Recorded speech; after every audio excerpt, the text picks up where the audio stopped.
It happened in front of everyone. The flight attendant didn't whisper. She didn't hesitate.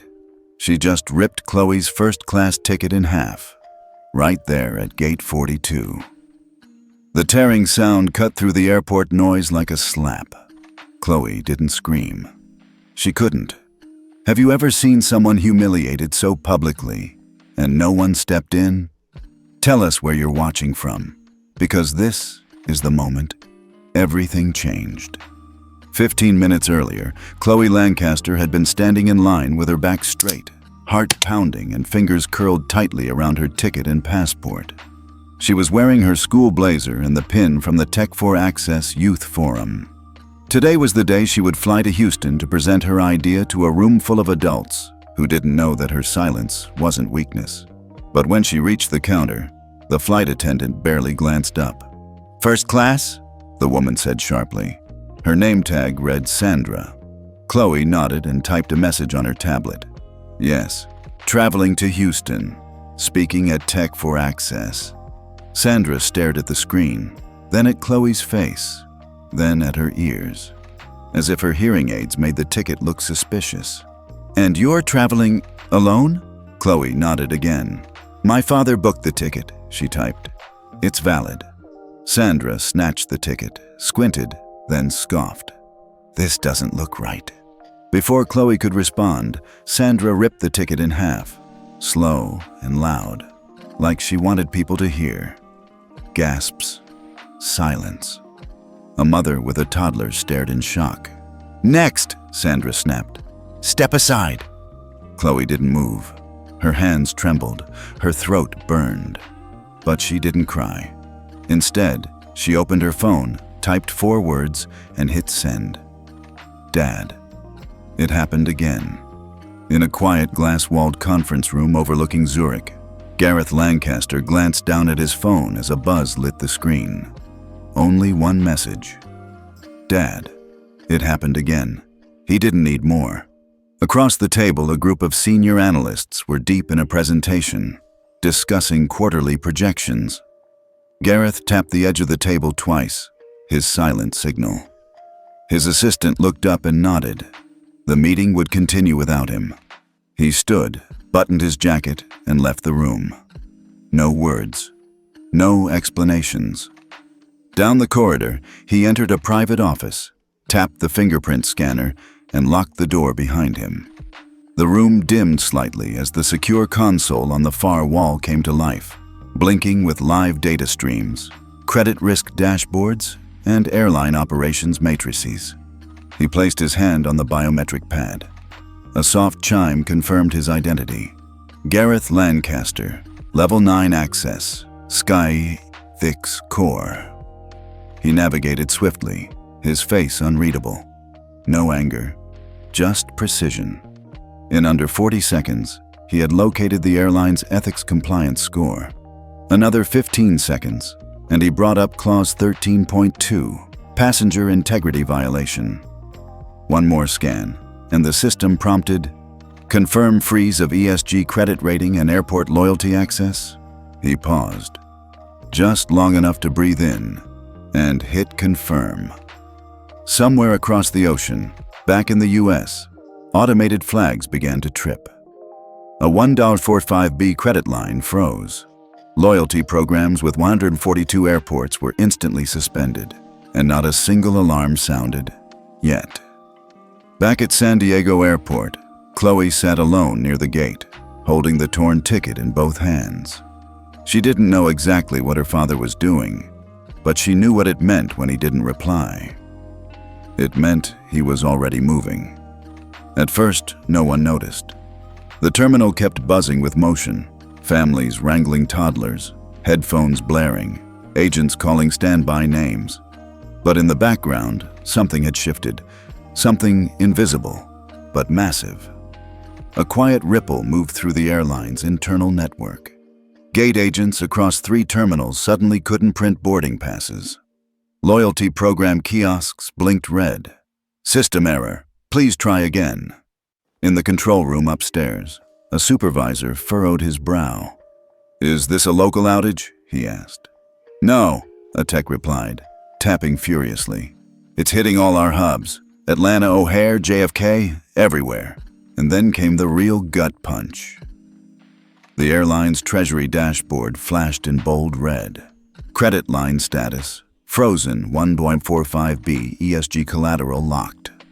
Wait, what? Someone whispered. Who triggered a SkyEthics freeze? But the system offered no details. Only one word blinked in the audit log. Authority, level 9. At Gate 42, none of this showed on the surface. Passengers kept boarding. Sandra, the same flight attendant who'd ripped Chloe's ticket, was now helping a business traveler lift her bag. She didn't look twice at the girl still sitting by the windows. Chloe hadn't moved. She clutched the two halves of her ticket like something sacred. She didn't cry. She didn't speak. She just watched. In her lap, her tablet screen dimmed to black, but a single notification pulsed in the corner. Action in progress. Back in Zurich, Gareth Lancaster didn't flinch as a secure email popped onto his screen. SkyEthics freeze activated. Clause 13.2 confirmed. He didn't smile. He didn't need to. This wasn't revenge. This was correction. And the clock had just started ticking. The black sedan pulled up to Terminal B at San Diego International. It didn't have tinted windows or a government tag, just a quiet engine and a man in a dark suit stepping out with no rush. Gareth Lancaster walked into the airport like any other passenger. No entourage, no badge, no introduction, just purpose. Inside, Gate 42 was still busy. The flight hadn't boarded yet. He saw her immediately. His daughter, sitting near the window, small frame hunched over, holding two halves of a ticket like they were made of glass. She didn't look up when he approached. She didn't have to. "I'm here," he said softly. Chloe exhaled, nodded once, and stood. Gareth scanned the gate area. Agents talking, passengers pacing. A familiar airline logo blinking above the check-in desk. And then he saw her, the flight attendant, Sandra, still at her post, smiling at the next passenger. The same hands that had torn his daughter's ticket now waved politely at a business traveler. He walked straight to the counter. "Excuse me," he said calmly to the agent next to Sandra. "May I speak to your gate supervisor, please?" The young man blinked. Sure. 1 second." Minutes later, a man in a navy blazer appeared. His badge read, Don Whitney, Operations Manager. "Yes, sir. How can I help?" Gareth's tone didn't change. "My daughter's ticket was destroyed by a staff member. I'd like to know why." Don's smile faltered. Destroyed?" "She was seated right there," Gareth said, nodding to Chloe. Don looked at Chloe, at the torn paper in her hand. His eyes flicked to Sandra, who was now watching from a distance, unsure whether to step closer. Gareth's voice remained steady. "I'm not here to shout, but I do expect an explanation and an apology." Don swallowed. "Let's move to a private area, sir. Please." Gareth nodded once. He didn't raise his voice. He didn't have to. The staff lounge behind Gate 42 was quiet, almost too quiet. Fluorescent lights buzzed faintly overhead, and the only furniture was a row of dull gray chairs and a scuffed desk in the corner. Don, the operations manager, stood awkwardly near the door. Chloe sat beside her father, calm but still holding the torn halves of her ticket like they were evidence in a trial. Then came the shuffle of shoes on tile. Sandra entered, slower than usual. Her smile was gone. She didn't meet anyone's eyes. "Sir," she started, looking at Gareth. "I apologize. I made a judgment call. I've seen fake tickets before and—" Gareth raised a hand. "She doesn't need excuses," he said. "She deserves your words, not mine." Sandra glanced at Chloe, hesitated, then looked away again. "I'm sorry if I offended you." It wasn't much. It wasn't enough. Chloe reached into her bag, pulled out her communication tablet, and tapped a few keys. She turned the screen toward Sandra. "You didn't offend me. You erased me, and you never even asked my name." Sandra's jaw tightened. She stared at the screen, then at Chloe. then looked away again. "I was just doing my job," she muttered. "No," Gareth said quietly. "You were doing what you thought was safe, and in doing so, you decided who looked like they belonged." Don tried to step in. "We'll file a report, sir. There will be internal review. Disciplinary process. We take this seriously." Chloe typed again, slower this time. "You don't see people like me, and that's the real problem." No one spoke after that. Sandra stood still, face tight, hands clasped too hard. It was clear she hadn't expected the silence to say so much. Gareth stood. "We'll board when her ticket is reissued." And with that, he let his daughter out, leaving behind a room full of people who suddenly had nothing to say. The ride home was quiet. Gareth didn't turn on the radio. Chloe didn't look at her phone. The silence between them wasn't heavy, just full of thought. She watched the freeway lights flash past the window like falling stars, her mind circling the same question over and over. Why did this keep happening? This wasn't the first time someone had looked at her and seen less than. At school, it was teachers who spoke slower like she couldn't understand. At restaurants, it was waiters who asked questions to her father even when she'd already typed her answer. Today, it had been a flight attendant with a sharp tone and a quicker judgment. Chloe closed her eyes. She didn't want revenge. She didn't even want an apology anymore. She wanted to fix the system that kept allowing this to happen. "Dad," she finally said, her voice quiet but clear. Gareth glanced over. "Yeah? What if we built something? Not just a complaint form or training video, I mean real tools for passengers like me." Gareth didn't answer right away. He switched lanes, then looked over. "Go on." Chloe straightened a little. "I want to design a cabin interface that doesn't assume everyone communicates the same way, something that sees us." Gareth exhaled slowly, a hint of a smile tugging at the corner of his mouth. "That's a start."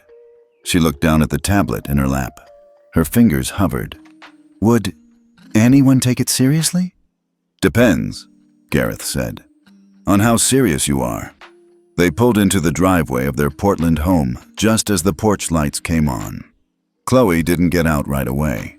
She looked out into the night and whispered the question that had followed her since the gate. What if no one ever sees people like me, until we make them look?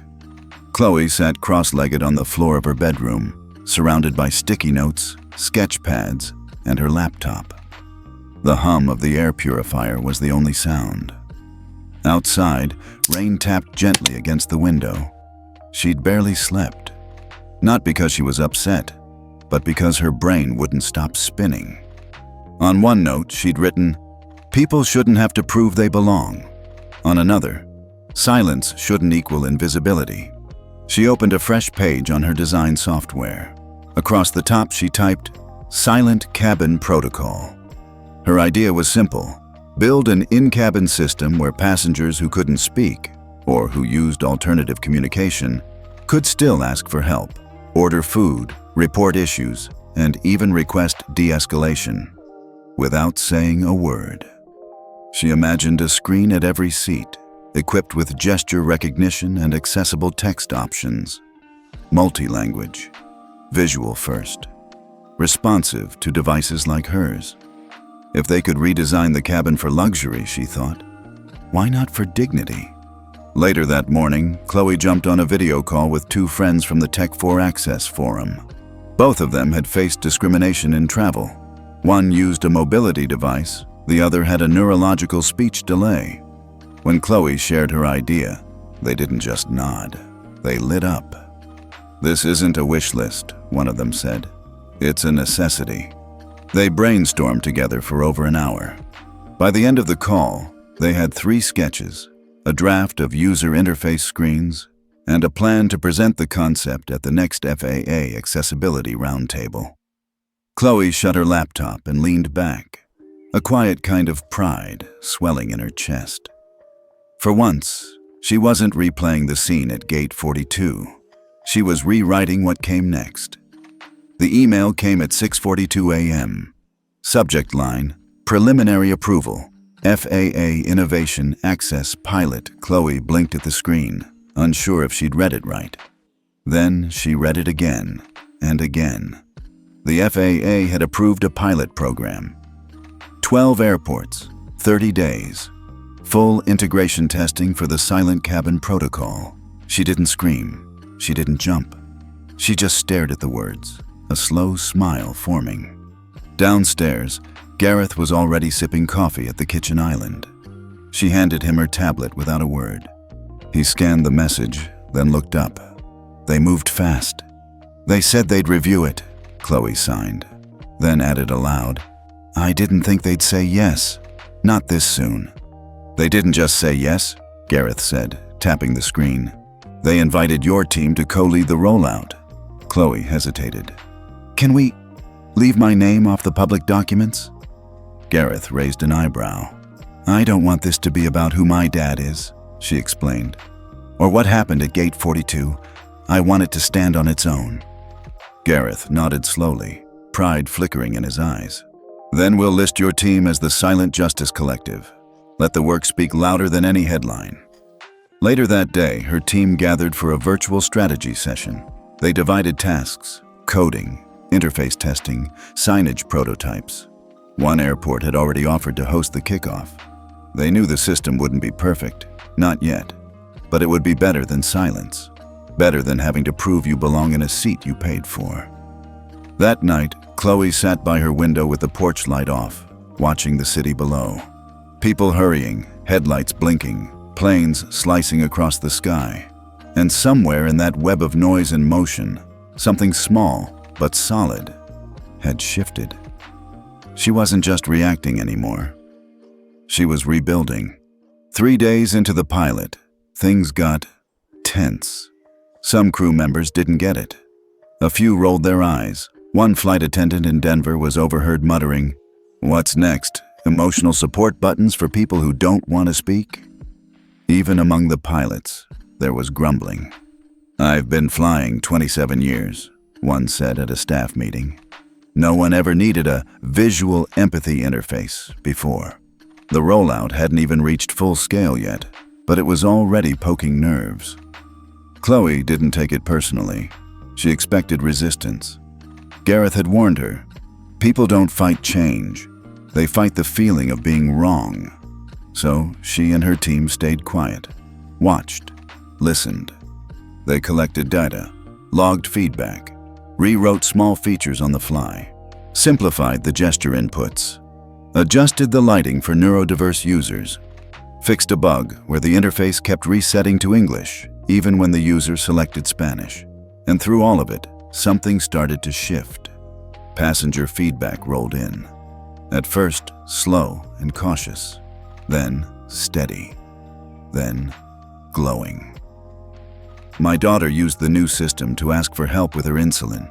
She didn't have to explain she was autistic. She just tapped 3 icons and the flight attendant came with juice. Parent, Seattle Phoenix route. Didn't think I'd use it, but I was anxious and didn't want to talk. Ordered water through the screen. That little kindness meant a lot. Passenger, JFK, Miami. I'm a veteran. PTSD. First time I felt seen on a plane. Anonymous. Even some of the most skeptical crew members started coming around. Maria, a senior flight attendant from Dallas, filed a private note to the implementation team. I didn't believe in this program. I do now. I've never seen so many passengers smile at a screen and mean it. Chloe read every line of feedback in silence. She didn't forward them. She didn't post them. She saved them. All of them. They weren't metrics to her. They were proof that people didn't need to be loud to deserve care. That silence wasn't absence. It was presence, waiting to be heard. The vote passed. It wasn't even close. 18 members of the FAA Regulatory Board raised their hands in favor. 1 abstained, none objected. The Passenger Ethics Accord was officially adopted. From that day forward, any airline operating under federal contract would be required to implement inclusive cabin communication systems, starting with the Silent Cabin Protocol. The rollout wouldn't be overnight. Nothing important ever was. But it was written, signed, irrevocable. And Chloe? She wasn't in the room. She didn't need to be. That same afternoon, a memo went out to all regional airline partners. Effective immediately, all crew involved in confirmed violations of passenger communication equity will be placed under provisional review pending investigation. At Gate 42 in San Diego, Sandra Alvarez's badge was scanned just like any other day. But this time, instead of a green check, her screen flashed yellow. Escalated, flagged for audit. A supervisor quietly asked her to step aside. No scene, no shouting, just procedure. Back in Portland, Chloe was sketching mock-ups for a multi-sensory onboarding kiosk when Gareth stepped into the room. "They signed it," he said. She blinked. "Really?" He nodded. "Your framework is now federal policy." Chloe didn't smile, not in the way people usually do. She just let out a slow, quiet breath. "I thought I'd feel different," she said. "Bigger, louder." "You don't have to feel loud," Gareth replied. "You are." They sat for a moment, just the two of them, in the glow of something neither of them said out loud. Later that night, a press release went out. FAA confirms new standards for passenger inclusion. First-of-its-kind agreement will require inclusive communication access on all federally contracted flights. Program developed by youth-led team, Silent Justice Collective. No mention of Chloe, no mention of Gate 42, but those who knew, knew. At airports across the country, training modules began downloading onto crew tablets. Flight attendants opened scenarios they had never seen before. How to recognize silent distress signals. Responding without bias. De-escalation for nonverbal passengers. Some resisted. Some embraced it. But the system had shifted. A girl's torn ticket had become a national charter, and no one could unsign what had now been written. Chloe hadn't been back to San Diego since the day her ticket was ripped in half. But now, 4 months later, she stood quietly in Terminal C, a simple backpack slung over her shoulder, the brim of her hat pulled low. No cameras, no press, just her and her thoughts. She walked slowly, her steps echoing in the early morning quiet. Gate 42 was still there, tucked between a coffee kiosk and a Hudson News. Same dull chairs, same tiled floor, but everything else had changed. She paused near the boarding gate, watching silently. A young boy with a cochlear implant tapped the screen at the check-in kiosk. It lit up instantly, adjusting brightness and switching to visual prompts. His face relaxed. He didn't look confused. He looked seen. Nearby, an older woman with Parkinson's tapped an icon on her phone. A flight attendant glanced at her tablet, nodded, and walked over without hesitation or pity. Just quiet attentiveness. It was working. No one said the name Silent Cabin Protocol. No one even mentioned the accord. But the shift was visible, like the moment when dawn replaces darkness and no one claps for it, because it was always supposed to happen. Chloe sat down across from the gate, opening her tablet but not really looking at it. Her eyes kept drifting to the movement around her. Then she saw the woman, a mother, maybe 30, holding a child who didn't speak, maybe couldn't. The little girl tapped the in-seat screen and chose a symbol with a butterfly in the color blue. Moments later, a flight attendant knelt beside them. "Lavender juice with a blue napkin?" the attendant asked gently. The mother nodded, eyes wide with surprise. "How did you—" The attendant just smiled and whispered, "She asked." Chloe's breath caught. This was the reason. Not headlines, not credit, not even justice in the classic sense. It was that one moment where someone got to feel human before they had to feel defensive. She closed her eyes for a second, letting the low hum of the airport wash over her. When she opened them again, she saw a little girl sitting across from her, maybe 6, staring shyly. Chloe smiled. The girl smiled back, then signed, "Are you the girl from the airplane?" Chloe blinked. She hadn't expected that. The girl's mother turned, alarmed. I'm so sorry. She just watches these kid videos about... But Chloe shook her head, smiled softly, and signed back. I was. But now I just build quiet things. The girl beamed. Chloe stood to board. No one stopped her. No one asked for extra ID.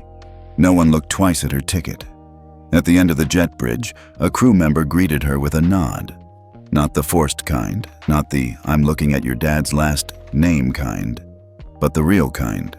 The kind you give someone you recognize, even if you don't know why. As she walked down the aisle toward her seat, she passed another screen glowing softly with icons. Comfort, assistance, peace. No announcement. No fanfare. But everywhere she looked, her silence had already spoken. And finally, someone had listened. It started with a press release. No dramatic headline. No viral footage. Just a quiet update from the FAA's Office of Passenger Standards. Effective immediately, Sandra Alvarez is placed on indefinite leave pending the final results of the Passenger Ethics Review. Her certification is suspended. Further updates will be provided upon conclusion. That was it. No courtrooms, no press tour, no revenge speech. But to Chloe, it was enough. It meant the system had done its job. The moment the accord became law, the FAA quietly built something Chloe had once sketched on the back of a diner napkin. A centralized ethics certification system for all flight crew, monitored in real time with behavior patterns, passenger feedback, and escalation audits. It wasn't just about Sandra. It was about everyone like her and everyone like Chloe who'd been told to sit down, quiet down, blend in. 2 weeks after the system went live, Chloe received an invitation. She opened the envelope slowly. Dear Chloe, on behalf of the FAA and the National Council for Inclusive Transportation, we invite you to serve as a youth advisor to the inaugural Passenger Dignity Committee. Your work on the Silent Cabin Protocol has redefined the global conversation around accessibility and equity in travel. This seat is yours if you choose it. Respectfully, Chairwoman Leslie Minhart, Federal Aviation Ethics Council. Gareth found her standing at the kitchen sink, letter in hand. You okay? He asked. She nodded. It's strange. What is? I thought I wanted to be invisible, she said. But I think I just wanted to be unbothered, not erased. She placed the letter on the counter and reached for her notebook. I'm going to say yes, she added, but on one condition. Gareth raised an eyebrow. No press, no speeches, no pictures, she said. I'll write policy, I'll build tools, but my name doesn't need to be in lights. He smiled. You never needed them. At the next closed-door FAA session, Chloe joined remotely. Her icon appeared only as a lowercase c. No photo, no credentials displayed. But when she spoke, the room fell quiet. She didn't open with outrage. She didn't retell her trauma. She opened with a question. What would air travel look like if compassion was built into the seat map? By the end of the session, 2 regional airlines had committed to implementing her secondary design, a real-time passenger support interface for elderly travelers. 3 airports requested access to her onboarding scripts, and 1 major booking platform asked for a demo of her ethics feedback loop. She logged off quietly. There were no applause, just action. Meanwhile, Sandra Alvarez's name slowly faded from the system.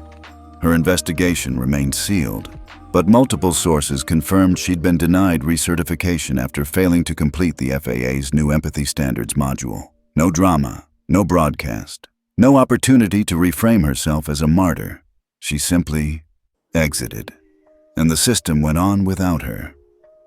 Months passed. The Silent Cabin Protocol expanded to 41 airports, with international pilots in Tokyo and Helsinki testing adaptations. Other countries reached out to license the framework. A Canadian research group submitted Chloe's protocol as a case study in systems-level ethics. Still, she kept her head down. No interviews, no TED Talks. She walked through airports just like before, hoodie on, earbuds in, a quiet presence. And yet, At every turn, she saw the system she'd built. An elderly man selecting discreet assistance before boarding. A non-verbal teen flagging a food allergy without speaking. A stressed mother calming down after receiving a silent, "You're doing great" message from the crew. Each moment was small. Each moment was everything. On a foggy Saturday in March, Chloe visited Gate 42 again. Not for any press, not for closure, just to watch. She sat near the window with a coffee and a sketch pad, letting the world move past her. That's when she saw the new poster, mounted discreetly next to the boarding door, framed in brushed silver. The Passenger Dignity Standard. A list of promises, written in clean, simple text. We believe every passenger deserves respect, whether or not they speak it aloud. We honor silent communication, cultural difference, and invisible needs. We don't ask people to prove they belong. We prove they're welcome. Chloe smiled faintly. In the bottom corner of the poster, there was no sponsor name, no CEO's signature, no "inspired by" tagline, just a small watermark. Silent Justice Collective. No one pointed at it. No one snapped a picture. But a young girl in line looked at the poster, then up at her dad and whispered, "I think this plane is going to be nicer than the last one." Chloe didn't cry, but she felt something loosen in her chest. Not victory, not vindication, just peace. Sometimes justice doesn't make noise. Sometimes it just rewrites the rules. And sometimes the loudest thing a girl can do is stay quiet and let the system speak for her. Do you think Chloe did the right thing by staying silent and letting the system speak? Drop your thoughts below and tell us where you're watching from.